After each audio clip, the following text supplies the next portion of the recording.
வெளிநாட்டு வாழ்க்கை. ஊருக்கு போயிருக்கோம். அம்மாவுக்கும் அப்பாவுக்கும் உடம்பு சரியில்லை. அவங்களால நடக்கக்கூட முடியலை.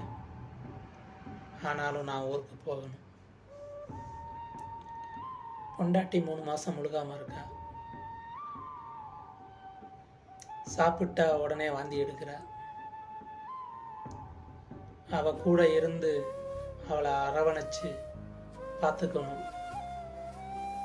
ஆனாலும் நான் ஊருக்கு போகணும். பிள்ளைக்கோ 3 வயசு, பிள்ளைக்கோ 3 வயசு. என்ன நடக்குதுன்னே தெரியல. அப்பா வா விளையாடுவோன்னு கூப்பிடுது. பொண்டாட்டி புருஷன் முகத்தை பார்க்குறா. புருஷனுக்கோ பதில் சொல்ல முடியல. தயங்கி நிற்கிறான். பொண்டாட்டியோ அப்பாவால் விளையாட முடியாதுப்பா, நீ போய் விளையாடுங்க. புள்ள அதெல்லாம் முடியாது, அப்பா என் கூட விளையாடணும்னு சொல்கிறான்.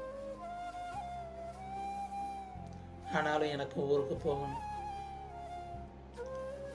பொண்டாட்டி ஒரு பக்கம் அழுக, புள்ள ஒரு பக்கம் விளையாடவான்னு கூப்பிட கண்கலங்கி அவன் கையில் வச்சிருந்த பேக்க தரையில் போடுறான். அப்போ வெளியில இருந்த அவனோட 20 வயசு தங்கச்சி ஏக்கத்தோட பார்க்குறா. அண்ணன் வெளிநாடு போய் நல்லபடியாக கட்டி கொடுக்குறேன்னு சொன்னானே, அடுத்த மாதம் அம்மா அப்பாவுக்கு ஆஸ்பத்திரி செலவுக்கு கூட காசு இல்லையே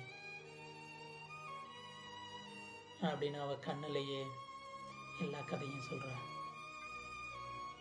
தங்கச்சி முகத்தை பார்த்த அண்ணன் கனத்த இதயத்துடன் கதிகலங்கி நிற்கிறான்.